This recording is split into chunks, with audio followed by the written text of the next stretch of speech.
যখন তাদের শরীর কাজ করে না তখন তাদেরকে উত্তেজক এমন কিছু পদার্থ দেওয়া হয়, এমন কিছু হাইপারডোজ মেডিসিন দেওয়া হয়, যার ফলশ্রুতিতে তারা ব্যাক টু ব্যাক দেখা যায় যে অনেক লম্বা টাইম তারা নাকি সেক্স করতে পারে নাউজুবিল্লাহ। এখন পর্নোগ্রাফির সাথে পরিচিত না এমন হাজারের একজন ব্যক্তি খুঁজে পাওয়া যাবে না, ঠিক আছে? বাংলাদেশের পরিসংখ্যান বলছে যে বাংলাদেশের স্কুল পড়ুয়া প্রায় 77% ছেলে মেয়ে পর্ন দেখে। এটা আবার কথা নয়, বা আপনি গুগল করেন এবং দিন দিন মেয়েদের পর্ন দেখার প্রবণতা বাড়ছে, এটা লেখা আছে। শুধু তাই নয়, ওই 1896 সালের দিকে তারা যখন পর্নোগ্রাফি ছড়িয়ে দেয়, মাত্র 7 মিনিটের একটা ভিডিও তারা প্রকাশ করছে, ঠিক আছে? এবং তার নামও তারা দিয়েছিল, আমার নামটা ঠিক খেয়াল নাই, আর আমি এগুলো ফিল্মস দেখিনি, আমি গুগলের নামটা দেখেছি কী নাম ছিল। তো তখন থেকে নিয়ে এই পর্যন্ত এই যে নীল সংস্কৃতি চালু করে দেয়া, এটা শুধু পশ্চিমাদের মধ্যে সীমাবদ্ধ থাকে নাই, পুরো বিশ্বের মধ্যে ছড়িয়ে দেওয়া হয়েছে। এবং আপনি পরিসংখ্যান দেখবেন যে এই নীল সংস্কৃতিতে সবচাইতে বেশি যারা পারদর্শী তারা হচ্ছে মার্কিন যুক্তরাষ্ট্রে। এবং এই ব্লু ফিল্মস পুরো বিশ্বে একটা ইন্ডাস্ট্রি চালু করেছে, এর নাম হচ্ছে পর্ন ইন্ডাস্ট্রি, ঠিক আছে? এবং আপনি এবার শুনলে অবাক হবেন যে এই পর্ন ইন্ডাস্ট্রি প্রতি বছরে $97 বিলিয়ন ব্যবসা করে। $97 বিলিয়ন ব্যবসা করে পর্ন ইন্ডাস্ট্রি সারা ওয়ার্ল্ডে। 1 বিলিয়ন সমান কত? 100 কোটি।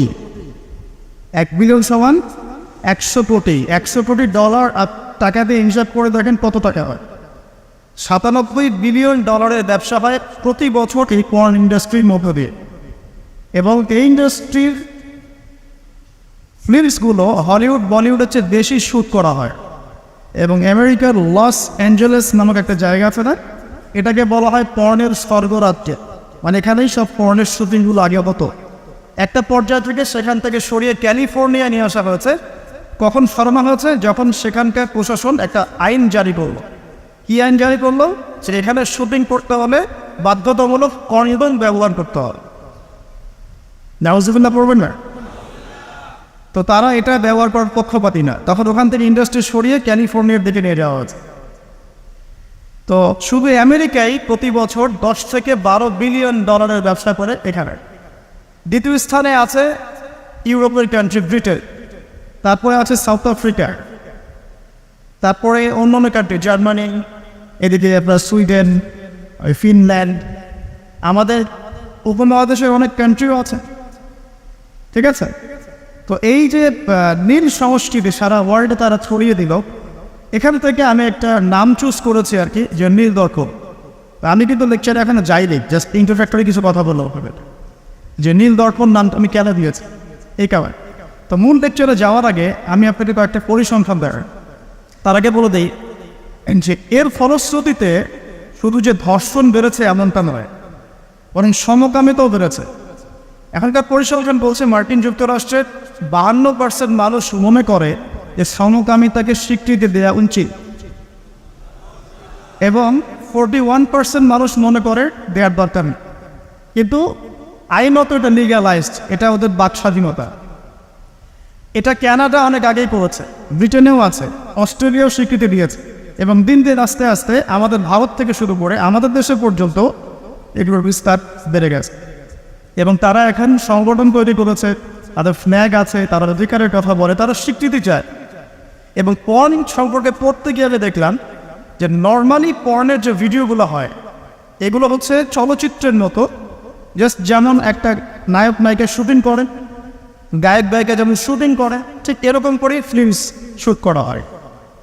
আপনি যখন এটা সার্চ করবেন দেখবেন পর্ন ইন্ডাস্ট্রি থেকে বের হয়ে আসা কিছু ওদের কথা মতে পর্ন স্টার, তারা সাক্ষাৎকার দিয়েছে যে এই জগৎটার সম্পূর্ণটাই হচ্ছে মিথ্যা এবং ফেক। যা দেখানো হয় এটা টোটালি ফেক। এবং কোনো কোনো ক্ষেত্রে তাদেরকে বাধ্য করে জালের মধ্যে ফেলে এই ইন্ডাস্ট্রির মধ্যে অনুপ্রবেশ করানো হয়, যেখানে ওদের কোনো ইচ্ছাও থাকে। একবার জড়িয়ে গেলে কোনো মেয়ে সেখান থেকে আর বের হতে পারে না। শুধু তাই নয়, যখন তাদের শরীর কাজ করে না তখন তাদেরকে উত্তেজক এমন কিছু পদার্থ দেওয়া হয়, এমন কিছু হাইপারডোজ মেডিসিন দেওয়া হয় যার ফলশ্রুতিতে তারা ব্যাক টু ব্যাক দেখা যায় যে অনেক লম্বা টাইম তারা নাকি সেক্স করতে পারে নাউজুবিন। তো এগুলো তাদেরই কথা, এটাতে আসক্ত নয় এমন মানুষ খুঁজে পাওয়া দুষ্কর। বাংলাদেশের রিপোর্ট বলছে যে বাংলাদেশে এখনকার ইয়াং জেনারেশনের মধ্যে 92% পর্ন দেখে। কত পার্সেন্ট? 92%। এবং পর্ন যে ওয়েবসাইটগুলো আছে যেগুলো এত বেশি শক্তিশালী, এগুলোকে হ্যাক পর্যন্ত করা সম্ভব নয়। 2014 সালে বাংলাদেশের গভর্নমেন্ট যে ছিল আমি জানি না, আমি আসলে এইদিকে পলিটিক্সের খবর রাখি না, তারা 244টা পর্ন সাইটকে বন্ধ করে দিয়েছে। কিন্তু এমন একটা অ্যাক্সেস তারপরেও চালু ছিল যে অন্য থ্রু দিয়ে এগুলোতে ভিজিট করা যেত। সবচেয়ে বেশি পর্ন সাইট যেগুলোতে ভিজিট করা হয় তার মধ্যে এই সাবকন্টিনেন্ট বা ভারতবর্ষ উন্নত, ঠিক আছে? তো এগুলোর ফলশ্রুতিতে শুধু ধর্ষণ বেড়েছে এমন নয়, বরং সমকামিতাও বেড়েছে। এবং দেখা যাচ্ছে যে এখন প্রতি 10 জন মানুষের মধ্যে একজন নাকি, এটা রিপোর্ট, প্রতি 10 জনের মধ্যে নাকি একজন বিপরীত লিঙ্গের দিকে নয় বরং স্বলিঙ্গের দিকে আকর্ষিত হচ্ছে। এবং এই মহামারীগুলো দিন দিন বাড়ছে। আমি যখন লেকচার শেষ করবো তখন আপনাকে আমি কিছু হাদিস শোনাবো নবী সাল্লাল্লাহু আলাইহি ওয়াসাল্লামের এই যুগ সম্পর্কে কিছু ভবিষ্যৎবাণী। তখন আপনি মিলাতে পারবেন ইনশাআল্লাহ যে আসলে নবী সাল্লাল্লাহু আলাইহি ওয়াসাল্লাম কোন যুগটা সম্পর্কে সতর্ক বলছেন। তো মূল লেকচারে যাওয়ার আগে আমি আপনাদের কিছু পরিসংখ্যান শোনাচ্ছি, একটু মনোযোগ দিয়ে শুনুন। যে সভ্যতার কথা আমি আপনাদেরকে বললাম ওই সভ্যতার কিছু পরিসংখ্যান উল্লেখ করে আমি আপনাদেরকে লেকচারের সামনে দেখে দেবো ইনশাআল্লাহ তাআলা। একটা রিপোর্ট বলছে, এটা দৈনিক জনকণ্ঠকে ছাপানো হয়েছিল, এটা ছাপানো হয়েছিল 16 অক্টোবর 2020-এ, যে তারা ওয়ার্ল্ডের টপ 10 যে কান্ট্রিজ ধর্ষণের দিক থেকে, নারী নির্যাতনের দিক থেকে এদের একটা তালিকা তৈরি করে। এবং এই তালিকায় একটু গেস করেন কোন দেশ টপে আছে? যে বলেন, বুঝতে পারছি না, ইন্ডিয়া না, সবচেয়ে টপে আছে ইউএসএ, ঠিক আছে? আমি আপনাকে পরিসংখ্যান দেখাচ্ছি, তারপরে আমি মূল লেকচারে যাবো ইনশাআল্লাহ। যে দেখা যাচ্ছে পুরো ইউরোপের, পুরো পশ্চিমা সভ্যতা ইউরোপের যারা হচ্ছে এখনকার মধ্যবিত্ত কান্ট্রিগুলোর, উন্নয়নশীল কান্ট্রিগুলোর রোল মডেল বলি আমরা, তাই না? আমরা তো সবখানে ইউরোপ বানাতে চাই। ইভেন আমাদের দেখা যায় অনেক ক্ষেত্রে মিডল ইস্টের, মধ্যপ্রাচ্যের কোনো কোনো কান্ট্রির লিডার বলছে যে আমরা এত সালের মধ্যে মধ্যপ্রাচ্যকে ইউরোপ বানিয়ে ফেলবো, ঠিক আছে? তো আমরা ইউরোপ বানাতে চাই।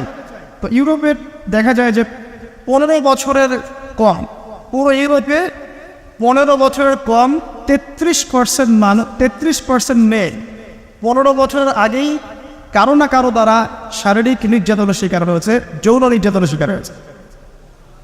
আচ্ছা, সামনে আসেন।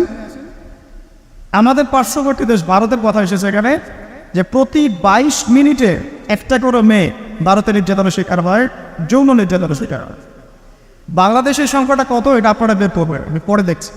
শীর্ষ 10-এর তালিকায় প্রথমে আছে আমেরিকা, যেখানে বলা হচ্ছে যে 99% পুরুষ, 99% পুরুষ এরা উন্নত যৌন বিষয়গুলোতে আগ্রহী, ঠিক আছে?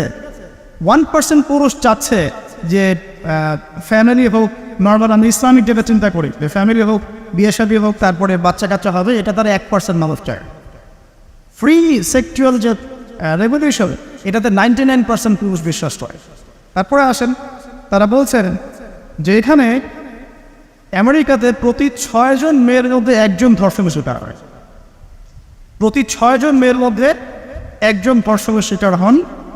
এবং যে পরিসংখ্যানগুলো করা হয়েছে এটা মাত্র 16% কেসের ভিত্তিতে, বাকিরা কেসই করেন। যারা কেস করেছে, এই কাগজপত্র আছে, এর মধ্যে দেখা যায় প্রতি 6 জনের একজন ধর্ষণের শিকার হন। তো এরপরে দ্বিতীয় নাম্বার তালিকায় আনা হয়েছে সাউথ আফ্রিকার, দক্ষিণ আফ্রিকার। এটাকে বলা হয় ধর্ষণের রাজধানী। কি বলা হয়? ধর্ষণের রাজধানী। এখানে দেখা যায় যে শুধু 2012 সালেই, অনলি 2012 সালেই 65,000 ধর্ষণের ঘটনা রয়েছে। আমি পরে আপনাকে হাদিসগুলো বলবো, আপনি আগে পরিসংখ্যানটা দোকাতে থাকে। 65,000 ধর্ষণের ঘটনা ঘটেছে শুধুমাত্র সাউথ আফ্রিকাতেই। আর সাউথ আফ্রিকার 4,000 নারীর উপর জরিপ করে দেখা গেছে যে তাদের মধ্যে প্রতি 3 জনে একজন জীবনে একবার না একবার একজন পুরুষের দ্বারা যৌন সহিংসতার শিকার হয়েছে, প্রতি 3 জনে।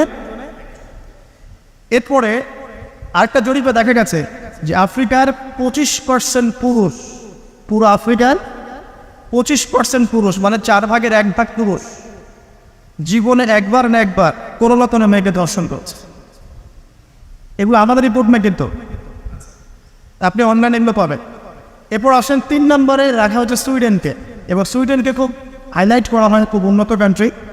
দেখা যায় যে 2009 সালে সুইডেনে ধর্ষণের হার ছিল 58%। কত পার্সেন্ট?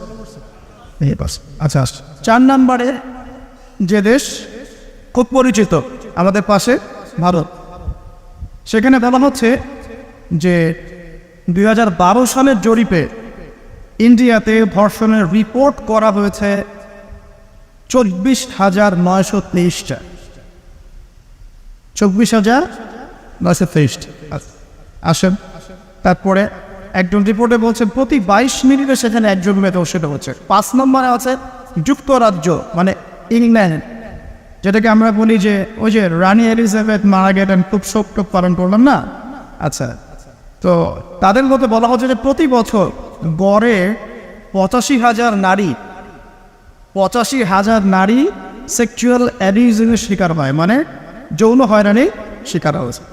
এছাড়া প্রায় 4 লক্ষ নারী এ পর্যন্ত 2012 সাল থেকে এই পর্যন্ত, মানে 2022 পর্যন্ত, লাস্ট 10 বছরে 4 লক্ষ নারী কোনো না কোনোভাবে পুরুষের দ্বারা যৌন নির্যাতনের শিকার রয়েছে, যার মধ্যে 25 থেকে 30% হচ্ছে শিশু, মানে বাচ্চা মেয়ে।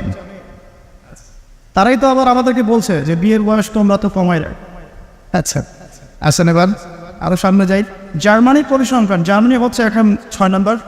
জার্মানিতে বলা হচ্ছে যে সরকারি হিসেব মতে এখানে 2,40,000 নারী এবং কিশোরী জার্মানিতে ধর্ষণের শিকার হয়ে মারা গেছে, এই পর্যন্ত হিস্ট্রি। তারপরে আরেকজন হিসাবে বলছেন যে প্রযুক্তিতে জার্মানি এগিয়ে আছে ঠিকই, তবে 65,07,394 জন নারী এই পর্যন্ত জার্মানিতে ধর্ষণের শিকার হয়েছে, পুলিশের নথিতে রিপোর্ট আছে। আসলে সামনে এটা গেল জার্মানির কথা। এরপর ফ্রান্সের সেম কথা, 75,000 নারী প্রতি বছর ধর্ষণের শিকার হচ্ছে, যাদের মধ্যে 10% হচ্ছে শিশু। এবং কানাডার কথাও এখানে আছে, কানাডাও লিস্টের মধ্যে হচ্ছে 8 নম্বরে, যেখানে বলা হচ্ছে এই পর্যন্ত 25,16,918 জন রিপোর্ট করেছে। এবার বলতে থাকলে শেষ হবে না। 9 নম্বর আছে শ্রীলঙ্কা এবং 10 নম্বরে আছে ইথিওপিয়া। এই হলো 10টা দেশের তালিকা। আলহামদুলিল্লাহ এখানে বাংলাদেশের নাম নাই। শুধু তাই না, বাংলাদেশরা এই টপ 10-এর মধ্যে কোনো মুসলিম কান্ট্রির নাম নাই, ঠিক আছে? তো এরপরেও তারা দেখবেন বোরখা, হিজাব, নারীর স্বাধীনতা, নারীকে লুকিয়ে রাখছো, হ্যাঁ তোমরা পোশাক নিয়ে বেশি কথা বলো, বাড়াবে, এই কথাগুলো ওরাই এদেরকে শিখায়।